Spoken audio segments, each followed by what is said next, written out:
Hello guys, climate வேறு அன்றைக்கி நல்லாயிருக்கு. எங்கேயாவது வெளியே போகலாமா அப்படின்னு நெட்டில் சர்ச் பண்ணிட்டு இருந்தோம். சர்ச் பண்ணதுக்கப்புறம் தான் எங்களுக்கு தெரிஞ்சு வர்கலா பக்கம் இப்படி ஒரு பிளேஸ் இருக்கா அப்படின்னு. சரி, ஓகே, அந்த பிளேஸையும் போய் எக்ஸ்ப்ளோர் பண்ணி பார்த்துடலாம் அப்படின்னு. ஸோ நம்ம விளாகில் நம்ம என்ன பார்க்க போகிறோம் அப்படின்னா, வர்கலா பக்கத்தில் இருக்கிற ஒரு ஹிடன் ஜெம் தான். அது ஒரு அண்டர் ரேட்டட் பிளேஸ்னு சொல்லலாம். இது தெரியாமல் நிறையா பேர் வர்கலா மட்டும் போயிட்டு வர்கலா பிடிக்கல அப்படின்னு சொல்லிட்டு வராங்க. ஸோ இந்த வீடியோவில் வர்கலா பக்கத்தில் என்னென்ன பிளேஸ்லாம் நல்ல பிளேஸ் இருக்குது விசிட் பண்ணுறதுக்கு அப்படின்னு பார்க்க போகிறோம். ஸோ நம்ம ஜேர்னியை ஸ்டார்ட் பண்ணலான்னு செல்லக்குட்டி எடுத்துகிட்டு அப்படியே கிளம்பியாச்சு. நான் ஸ்டே பண்ணியிருந்த இடம் திருவனந்தபுரத்தில் உள்ள கலக்குட்டம். ஸோ அங்கேருந்து தான் நம்ம ஜேர்னி ஸ்டார்ட் பண்ண போகிறோம். ஸோ கலக்குட்டம் டு வர்கலா நம்ம பீச் ரோடு எடுக்கலான்னு ஒரு பிளானில் இருக்கிறோம். Let's see. ரூமில் இருந்து பைபாஸ் ரீச் ஆனால் ஒரு கண்கொள்ளா காட்சிங்க. நான் அந்த ஸ்கூட்டியில் போகிற பொண்ணை சொல்லலை, அந்த ரோட்டில் நிற்கிற காரை சொன்னேன்ப்பா, பார்க்கவே அடிப்பொலியாக இருந்துச்சு. அப்படியே அங்கேருந்து கிளம்பி நம்மளோட ஃபஸ்ட் அண்டர் ரேட்டட் பிளேஸ்க்கு ரீச் ஆயாச்சு. வர்கலா போகிறதுக்கு முன்னாடி இங்கே ஒரு டீ குடிச்சிட்டு கிளம்பிடலாம் அப்படின்ட்டு இங்கே வந்துட்டோம். இவர் தான் இன்றைக்கி நம்ம கூட ட்ராவல் பண்ண போகிறாரு, மிஸ்டர் லோகேஷ். அப்படியே அங்கே ஒரு ஃபோட்டோ எடுத்துகிட்டு அங்கேருந்து கிளம்பிட்டோம். பீச் ரோடில் ட்ராவல் பண்ணிட்டே இருக்கிறபோது திடீர்னு பார்த்தா ஒரு பியூட்டிஃபுல்லான பிளேஸு. என்னடா இது, தனுஷ்கோடிக்கு வந்துட்டோமா அப்படின்னு நினச்சோம். அப்படி நாங்கள் வந்து சேர்ந்த ரெண்டாவது ஹிடன் ஜெம் தான் பெருமாதுரா பீச். இது அங்கே உள்ள லோக்கல் பீப்புள்ஸ்க்கு மோஸ்ட்லி தெரிஞ்சிருக்கும், பட் தமிழ்நாட்டிலேருந்து வரவங்களுக்கு தெரிஞ்சிருக்க வாய்ப்பே இல்லை. ஸோ அந்த பிளேஸையும் உள்ளே போய் எக்ஸ்ப்ளோர் பண்ணி பார்த்துடலாம் அப்படின்ட்டு நாங்கள் உள்ளே கிளம்பிட்டோம். அந்த பிளேஸ்க்குள்ளே நாங்கள் என்ட்ராகிறப்போ ஒரு நல்ல ஃபீல் இருந்துச்சு. ரெயின் இல்லாத ஒரு கிளைமேட்டும் இருந்துச்சு. ஸோ அது ரொம்பவே அட்ராக்டிவாக இருந்துச்சு. ரைட் சைடில் ஒரு அழகான பீச்சு, லெஃப்ட் சைடில் ஒரு பேக் வாட்டர்ஸ், சென்டரில் பார்த்தீங்கன்னா தனுஷ்கோடிக்கு போகிற அந்த ரோடு மாதிரி ஒரு ரோடு வந்து கடலுக்குள்ளே வரைக்கும் போயிட்டு இருந்துச்சு.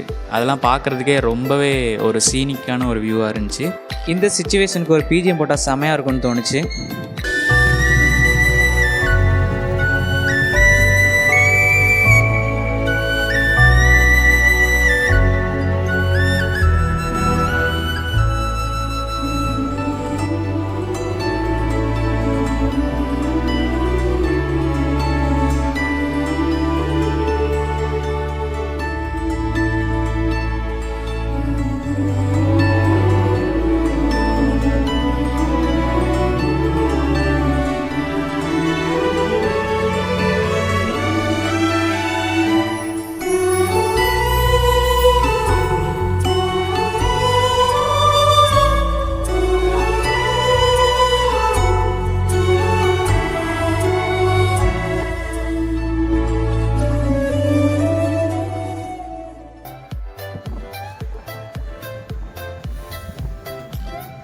இந்த இடம் ரொம்பவே அழகாக இருந்தோடனே நாங்கள் சரி, ஓகே, இங்கே கொஞ்ச நேரம் நின்றுட்டு போகலாம் அப்படின்னு இங்கே வந்துட்டோம். வந்து பார்த்தா கடலுக்குள்ளே ரோடு போட்டு வச்சுருக்குறாங்க.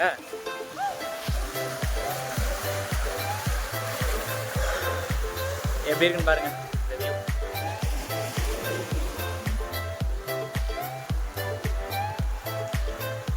செம்மையாக இருக்குது.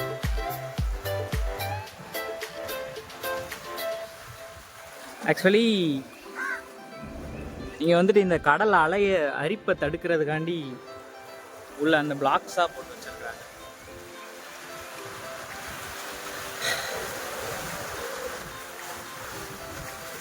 ஸோ நான் வச்சுருந்த ஃபோனை யூஸ் பண்ணி இந்த பிளேஸை இன்னும் எவ்வளோ அழகாக காட்ட முடியுமோ அவ்வளோ அழகாக ஒரு வீடியோ ஷூட் பண்ணி உங்களுக்காண்டி போட்டிருக்கேன். ஸோ இது பிடிச்சிருக்கா பிடிக்கலையா அப்படின்னு கமெண்ட் செக்ஷனில் சொல்லுங்கள். பாறைகளுக்கும் வானத்துக்கும் இடையில அந்த கடல் மட்டும் நீல நிற கம்பளம் போர்த்தின மாதிரி அழகாக தெரிஞ்சிச்சு. இப்படி ஒரு அழகான ஸ்பாட்லேருந்து யாருக்குமே கிளம்ப மனசு வராது. பட் என்ன பண்ணுறது, நம்மளோட அடுத்த ஸ்பாட்டுக்கு போயே ஆகணும், நம்மளோட மெயின் ஸ்பாட்டுக்கு போயே ஆகணும்னு அங்கேருந்து நாங்கள் கிளம்பிட்டோம். நம்ம வர்கலா போகிற வழியில் இந்த இடத்துல கொஞ்ச நேரம் நிப்பாட்டி டைம் ஸ்பெண்ட் பண்ணோம். இதுக்கப்புறம் நம்மளோட ஜேர்னியை ஸ்டார்ட் பண்ணிட்டோம்.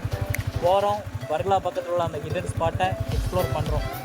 அப்படியே பீச் ரோட்டில் எங்கள் ஜேர்னியை கண்டினியூ பண்ணிகிட்டு இருக்கும்போது அடுத்ததாக ஒரு அண்டர் ரேட்டட் அழகான ஸ்பாட்டை பார்த்தோம். அதுதான் முத்தலப்பொலி பீச். இவ்வளோ அழகான பிளேஸில் ஒரு ஃபோட்டோ ஒரு வீடியோ கூட எடுக்காமல் கிளம்பக்கூடாது அப்படின்ட்டு அங்கேயே ஒரு அட்டியை போட்டோம். இந்த பிளேஸ் எப்படி இருக்குன்னு நீங்கள் கமெண்டில் சொல்லுங்கள். அந்த பீச்சில் கொஞ்ச நேரம் டைம் ஸ்பெண்ட் பண்ணிட்டு அங்கேருந்து எங்கள் ஜேர்னியை ஸ்டார்ட் பண்ணோம். வர வழியில் ஒரு அழகான இடத்த பார்த்தோம். அதுதான் ஒன்றாம் பாலம். ஸோ அந்த பாலம் பார்க்குறதுக்கே ரொம்ப அட்ராக்டிவாக இருந்துச்சு, ரொம்ப க்ரீனிஷாக இருந்துச்சு. அப்பப்போ மழை வேறு பெஞ்சதுனால அந்த இடமே வந்து பார்க்குறதுக்கே ரொம்ப அடிபொலியாக இருந்துச்சு. ஸோ ரைட் சைடில் இருந்து ஏதோ ரிவர் வந்துட்டு லெஃப்ட் சைடில் கடலில் கலக்கிற பிளேஸ் மாதிரி தெரிஞ்சிச்சு. ஸோ அங்கேருந்து அதை கிராஸ் பண்ணிட்டு அப்படியே எங்கள் ஜேர்னியை கண்டினியூ பண்ணோம். போகிற வழியில் நாங்கள் ஒரு ஃபோர்ட்டை பார்த்தோம். பட் அதுக்குள்ளே விசிட் பண்ணுற அளவுக்கு எங்களுக்கு டைம் இல்லாதனால அதை ஸ்கிப் பண்ணிட்டு அப்படியே கண்டினியூ பண்ணிட்டோம். வர்கலாவை நம்ம லாஸ்ட் டெஸ்டினேஷனாக வச்சுருக்கிறனால அதை ஸ்கிப் பண்ணிட்டு அதை தாண்டி எங்களோட ஜேர்னியை கண்டினியூ பண்ணி நாங்கள் வந்து சேர்ந்த அடுத்த அண்டர்ரேட்டட் பிளேஸ் தான் இந்த இடம். இந்த இடம் எங்கே இருக்குதுன்னு பார்த்தீங்கன்னா, வர்கலாவிலேருந்து கொல்லம் போகிற வழியில் 10 to 12 கிலோமீட்டர்ஸ் தாண்டி வந்தால் இந்த பிளேஸ் நம்ம ரீச் ஆகலாம். நான் ஆல்ரெடி சொன்ன மாதிரி கேரளாவில் இருக்க பீப்புள்ஸ்க்கு இந்த இடம் ஃபெமிலியராக இருக்கலாம். பட் தமிழ்நாட்டிலேருந்து வரவங்களுக்கு மோஸ்ட் பீப்புளுக்கு இந்த இடம் வந்து ஃபெமிலியர் கிடையாது. ஸோ அதனால தான் நம்மளோட அடுத்த அண்டர்ரேட்டட் ஸ்பாட்டில் இந்த பிளேஸை நம்ம ஆட் பண்ணியாச்சு. ஸோ இந்த பிளேஸ் தான் நம்மளோட காப்பில் பீச். உங்களுக்கு ஆல்ரெடி இந்த பிளேஸை பற்றி தெரியும் அப்படின்னா கமெண்ட் செக்ஷனில் சொல்லுங்கள் இந்த பிளேஸோட ஸ்பெஷாலிட்டி என்னென்னு. நாங்கள் வந்து இங்கே ரீச் ஆன உடனே எங்களுக்கு ஒரு அப்ரோச் வந்துச்சு, நீங்கள் கயாக்கிங் ட்ரை பண்ணுறீங்களா, 6 hours கிட்ட நம்ம வந்து போட்டிங் கூப்பிட்டு போவோம், அந்த மாதிரி அப்ரோச் இருந்துச்சு. ஸோ அப்போ தான் நாங்கள் ரியலைஸ் பண்ணோம் இந்த இடத்துல நிறைய அட்வென்ச்சரஸ் ஆக்டிவிட்டீஸ் இருக்குது, போட்டிங் இருக்குது. இந்த பீச் அப்படி என்னடா ஸ்பெஷல், எல்லா பீச்லேயும் கடல் தான் இருக்குது, கரை தான் இருக்குது அப்படின்னு சொல்லலாம். பட் இந்த பீச்சில் பேக் வாட்டர் பிளேஸ்க்கு போகலாம். இப்போ நம்ம அங்கே தான் போகிறோம். பைக் எடுத்துகிட்டு இதில் ஸ்ட்ரைட்டாக போனோம்னா இந்த சைடு வாட்டர், இந்த சைடு பீச்சு, அதுக்கு இடையில நம்ம பைக் அப்படி மிதந்து போகுது. A few minutes later. So இந்த இடத்துல R15 ஓனராக நான் ஃபெயில்டாக ஃபீல் பண்ணுறேன். இதுக்கு மேலே நம்ம வண்டியை கொண்டு போக முடியலை. நம்ம பைக் அப்படி ஸோ வண்டியை இங்கே பார்க் பண்ணிட்டு நம்ம இங்கேருந்து வாக்கிங்கில் தான் போக போகிறோம். ஏன்னா இதுக்குள்ளே கண்டிப்பாக பைக் வராது. ஸோ போகலாமா? நீங்கள் வர்கலா மட்டுமே பிளான் பண்ணி வர்றீங்கன்னா உங்களுக்கு காப்பில் பீச் ஒரு செம்மையான ஸ்பாட்டாக இருக்கும். வர்கலா கம்பேர் பண்ணுறப்போ காப்பில் பீச்சில் க்ரௌடுமே ரொம்ப கம்மியாக இருந்துச்சு. நான் ஆல்ரெடி சொன்னது மாதிரி இங்கே boating, kayaking, beach games and cycling அந்த மாதிரி நிறைய லெசர் ஆக்டிவிட்டீஸ் இருக்குது. ஸோ நீங்கள் குரூப்பாக பிளான் பண்ணி வரீங்கன்னா இது ஒரு செம்ம ஸ்பாட்டாக இருக்கும். பட் நாங்கள் சொன்ன ஹிடன் ஜெம் இது இல்லை. கீப் வாட்சிங் if you want see that place.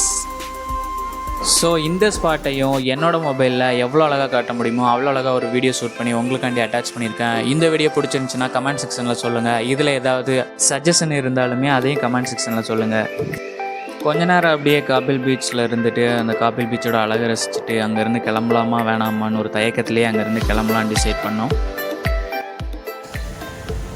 காப்பில் beach வந்தோம், சுற்றி பார்த்தோம்.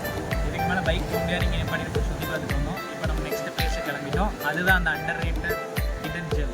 வாங்க போகலாம். சரி, ஓகேன்னு காப்பில் பீச்லேருந்து கிளம்பி எங்களோட ஜேர்னியை பீச் ரோடில் கண்டினியூ பண்ண ஆரம்பித்தோம். என்னடா பீச் ரோடுன்னு சொல்கிறீங்களா, அது எந்த பீச் ரோடு அப்படின்னு கேட்டிங்கன்னா, என்னோட நாலேஜ் படி இந்த பீச் ரோடு வந்து சங்குமுகம் பீச் டு கொல்லம் வரைக்கும் இருக்குது. அந்த ரோட்டில் தான் எங்களோட ஜேர்னி கண்டினியூ ஆகிட்டுருக்கு. அழகான அந்த ரோட்டில் ஜாலியாக போய்ட்டுனா திடீர்னு 4 பேர் வண்டியை முறிச்சிட்டாங்க. ஏன் மறிச்சாங்க, எதுக்கு மறிச்சாங்க, எப்படி அவங்கக்கிட்ட இருந்து தப்பிச்சோம் அப்படின்னு இந்த வீடியோட கடைசியில் பார்த்து தெரிஞ்சுக்கோங்க.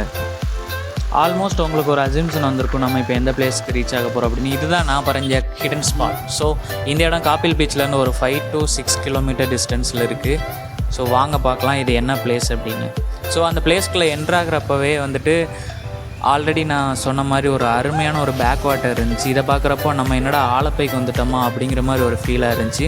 அப்படியே நம்ம லெஃப்ட் சைடில் திரும்பி பார்த்தோம் அப்படின்னா அந்த ஒரு அருமையான அந்த ஒரு ரிவர் வந்துட்டு பீச்சில் போய் சேர்ற அந்த ஒரு சீனிக் வியூ நல்லா இருந்துச்சு. ஸோ இந்த இடத்துல தண்ணி வந்துட்டு மால்தீவ்ஸில் இருக்கிற மாதிரி ப்ளூயிஸாக இருந்துச்சு. அது பார்க்கவே ரொம்ப அட்ராக்டிவாக இருந்துச்சு. ஸோ அதில் சைடில் வளர்ந்துருக்கிற அந்த செடி கொடியெல்லாம் பார்க்குறப்போ நம்ம என்னடா ஃபாரினுக்கு வந்துட்டோமா அந்த ரேஞ்சில் இருந்துச்சு. சரி, இந்த ரிவர் வந்து கடலில் கலக்கிற இடம் தான் நம்மளோட ஹிடன் ஸ்பாட்டு. அந்த பிளேஸ்க்கு போகலாம் அப்படின்ட்டு நாங்கள் ஒரு ரூட் எடுத்தோம். அந்த ரூட் ரொம்பவே அட்வென்ச்சரிஸ்டிக்காக இருந்துச்சு. இங்கே வேணாவது வருவானாடா அப்படிங்கிற மாதிரி ஒரு ரூட். ரேஸ் ட்ராக்கில் ஓட வேண்டிய ஒரு பைக்கை அட்வென்ச்சரிஸ்டிக் மாதிரி ஒரு ஆஃப் ரோட்டில் கொண்டு வந்துட்டு ஒரு வழியாக கஷ்டப்பட்டு அந்த பிளேஸ்க்கு நாங்கள் ரீச் ஆனோம். நீங்களே பாருங்கள் இந்த இடம் எவ்வளோ டஃப்பாக இருக்குது அப்படின்னு. இவ்வளோ கஷ்டப்பட்டு போகிற அளவுக்கு அந்த பிளேஸில் என்னடா இருக்குது அப்படின்னு நீங்கள் கேட்கலாம். அந்த பிளேஸில் தான் எல்லாமே இருக்குது. போய் பார்ப்போம் வாங்க.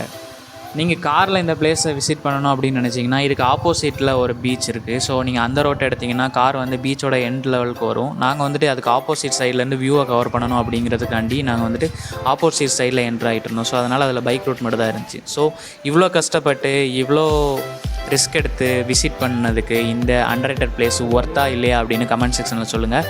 நான் சொன்ன இந்த ஹிடன் ஸ்பாட்டோட நேம் பரவூர் எஸ்டோரி. எஸ்டோரி அப்படின்னா தமிழில் என்ன அர்த்தம் அப்படின்னா ஒரு கடலும் ஒரு ஆறும் சேர்ற இடம் அப்படின்னு சொல்லுவாங்க. ஸோ இந்த இடம் ரொம்பவே ப்ளூயிஸாக இருந்துச்சு. நம்ம பெருமாதுரை பீச்சில் பார்த்த மாதிரி இந்த இடத்துலையுமே கொஞ்சம் தூரத்துக்கு பாறைகளாக போட்டு வச்சுருந்தாங்க. ஸோ அந்த எண்டு வரைக்கும் போய் உட்காந்துட்டு அங்கே கொஞ்சம் நேரம் கடலை ரசிக்கலாம் அப்படின்னு நான் அங்கே போயிட்டேன். இந்த மாதிரி ஒரு அழகான பிளேஸுக்கு நான் எப்போ போனாலும் 2 கையை விரிச்சிட்டு அப்படியே ஒரு டீப் பிரீத் எடுப்பேன். அதிலே என்னோடய ஸ்ட்ரெஸ்ஸு, சோகம், சேட்னஸ் எல்லாமே பறந்து போயிடும். ஸோ மக்களே, டிப்ரெஷன், சேடு, அனெக்சிட்டின்னு ஒரே ரூமில் உட்காந்துட்டு ஒப்பாரி வைக்கிறதுக்கு பதிலாக இந்த மாதிரி ஏதாவது ஒரு பிளேஸை போய் எக்ஸ்ப்ளோர் பண்ணுங்கள். நீங்கள் பிளேஸை மட்டும் இல்லை, உங்களையும் எக்ஸ்ப்ளோர் பண்ணுவீங்க, அதுலேருந்து வெளியே வரலாம். ஸோ வர்ற வழியில் நிறைய பிளேஸை நம்ம வீடியோ எடுத்து போட்டிருந்தோம். அதே மாதிரி இந்த பிளேஸையுமே வந்துட்டு ஒரு அழகான ஒரு வீடியோவாக எடுத்தோம். ஸோ அதில் உங்களுக்கு எந்த பிளேஸ் ரொம்ப பிடிச்சிருக்குன்னு கமெண்ட் செக்ஷனில் சொல்லுங்கள். இப்போ தானே நம்ம vlog ஸ்டார்ட் பண்ணியிருக்கோம். இந்த வீடியோவில் ஏதாவது சஜஷன், ஏதாவது ஒரு என்ஹான்ஸ்மெண்ட் டிப்ஸ் ஏதாவது இருந்துச்சுன்னா கண்டிப்பாக கமெண்ட் செக்ஷனில் சொல்லுங்கள். நான் அதுக்கு ரொம்ப வெயிட் பண்ணிகிட்ருக்கேன். ஸோ இதில் ஏதாவது குறை இருந்தால் கரெக்ட் பண்ணிக்கலாம், நிறைய இருந்தால் அதையும் கமெண்ட் செக்ஷனில் சொல்லுங்கள். ஹலோ மக்களே, நான் தான் உங்கள் கலை. ஃபைனலி இந்த ஹிடன் ஸ்பாட் வந்துட்டு ஒர்க் டு விசிட்டா இல்லையா அப்படின்னு கமெண்ட் செக்ஷனில் சொல்லுங்கள். நாங்கள் இந்த இடத்துலேருந்து அப்படியே கிளம்பலான்னு பிளான் பண்ணிடுவோம். வந்த வேலை முடிஞ்சு இங்கேருந்து ரிட்டன் வர்க்கலா போயிட்டு அப்படியே திருவனந்தபுரத்துக்கு ஆயிடலாம் அப்படின்னு பிளான் பண்ணிகிட்டு இருக்கிறப்ப தான் சரி ஓகே நம்ம ரைட் எடுத்து வர்க்கலா போகிறதுக்கு பதிலாக லெஃப்ட் எடுத்து இன்னும் கொஞ்சம் தூரம் போய் பார்க்கலாம் என்ன இருக்குது அப்படின்ட்டு அங்கேருந்து கிளம்பினோம். கிளம்பி வந்து நாங்கள் சேர்ந்த இடம் தான் முக்கம் கோஸ்டல் பாயிண்ட். என்னடா இந்த ஊருக்கு அப்புறம் ரோடு இல்லையே அப்படின்ட்டு அங்கே கொஞ்சம் நேரம் வெயிட் பண்ணிவிட்டு லெஃப்ட்டில் திரும்பி பீச்சை பார்த்தா அங்கே சின்ன பசங்க விளாண்டுட்டு இருந்தாங்க. ஸோ ஒவ்வொரு வாட்டி பீச்சுக்கு போகிறப்பவும் அங்கே விளாண்டுட்டு இருக்க பசங்களோட கேட்டு போய் விளாட போகணும் அப்படின்னு தோணிகிட்டே இருக்கும். பட் இருந்தாலும் ஒரு சைனஸ்னால் அப்படியே கேட்டு போகிறதில்ல. சரி இந்த வட்டம் என்ன பண்ணலாம் அப்படின்னு கொஞ்சம் நேரம் யோசிச்சிட்டே இருந்தோம். ஆல்ரெடி நம்ம எக்ஸ்ப்ளோர் பண்ண இதில் வந்துட்டு ஆரா வந்து 999+ இருந்ததுனால அங்கேருந்து ஒரு அண்ணன்ட்ட கேட்டு உள்ளே ஜாயின் பண்ணியாச்சு.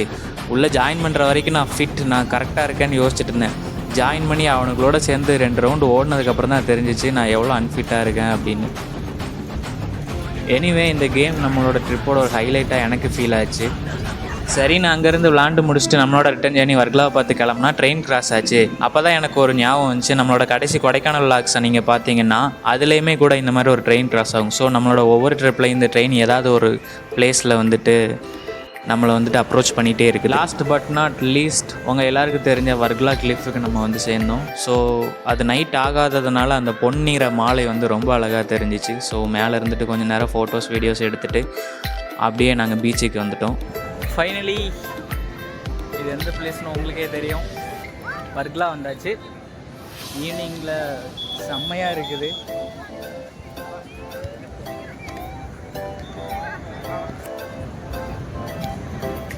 ஸோ இந்த பீச்சில் எல்லோரும் அவங்கவுங்களோட கேங்கோட வைப் பண்ணிகிட்டு இருந்தாங்க. ஸோ நான் உங்களுக்கு என்ன சஜஸ்ட் பண்ணுவேன் அப்படின்னா, பீச் சைட்லாம் போனீங்க அப்படின்னா உங்கள் கேங் இல்லாமல் தனியாக என்றைக்குமே போயிடாதீங்க. அப்படியே தனியாக போகிற ஒரு சிச்சுவேஷன் வந்துருச்சு அப்படின்னா எங்கேயாவது இந்த க்ரௌடை இருந்து தள்ளி போய் உட்காந்துட்டு அந்த கடலை எக்ஸ்ப்ளோர் பண்ணுங்கள். மேலே தெரிகிற அந்த ஷாப்ஸ்லாம் ஆக்சுவலி நைட்டில் நல்லாயிருக்கும். ஸோ கொஞ்ச நேரம் இங்கே அப்படியே சுற்றி பார்த்துட்டு மேலே போகலான்னு பிளானு, பார்க்கலாம்.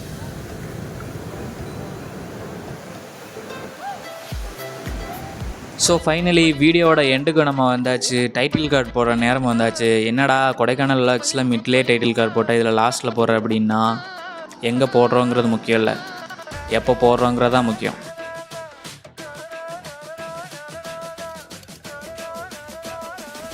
ஹலோ காய்ஸ், நான் தான் உங்கள் கலை. இதுதான் நம்ம வர்க்கலா vlogs.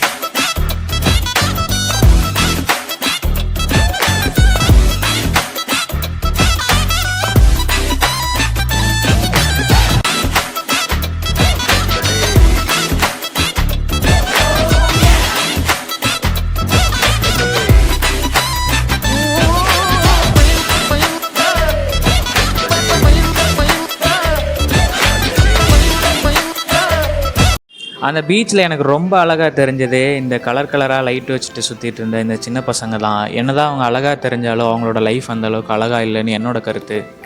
இந்த இடத்துல அந்த ஒரு குட்டி பாப்பா மட்டும் மெதுவாக என் பக்கத்தில் வந்துட்டு வாங்கிக்கிறீங்களா இந்த லைட்டை அப்படின்னு கேட்டுச்சு. அடம் பிடிச்சி வாங்க வைக்கிற குழந்தைகளுக்கு மத்தியில் இந்த பாப்பாவோட அப்ரோச் எனக்கு ரொம்ப பிடிச்சிருந்துச்சி. வெயிட் பண்ணிகிட்டு இருந்தேன் என் ஃப்ரெண்டு வந்து சேர்ந்தா அவனோட ஒரு சூர்யா ஸ்மைல் உங்களுக்காக. இந்த சூர்யா ஸ்மைல் தான் அவங்ககிட்ட எனக்கு ரொம்ப பிடிச்ச ஒரு கேரக்டரிஸ்டிக். ஸோ அதை வியூவர்ஸ் உங்களுக்காண்டி அகைன் ஒரு தடவை காட்டலாம் அப்படின்ட்டு அவனை சிரிக்க வச்சேன். ஒரு கள்ளச்சிரி. ஸோ பீச்சில் போய் என்ஜாய் பண்ணிவிட்டு அகைன் இப்போது இந்த கிளிப்பில் உள்ள ஷாப்பிங்லாம் வந்துட்டு நானும் கைஸும் சேர்ந்து விசிட் பண்ணிகிட்டு இருக்கிறோம். பர்ச்சேஸ் முடிச்சுட்டு அப்படியே சாப்பிட்றதுக்கு ஏதாவது ஹோட்டல் இருக்கான்னு செக் பண்ணணும். ஆக்சுவலி ரொம்ப க்ரௌடாக இருக்குது.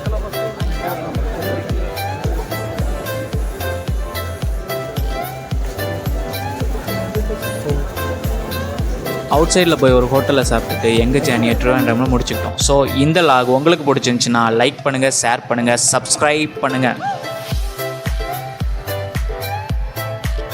Stay tuned with Travel with Kalai for upcoming vlogs.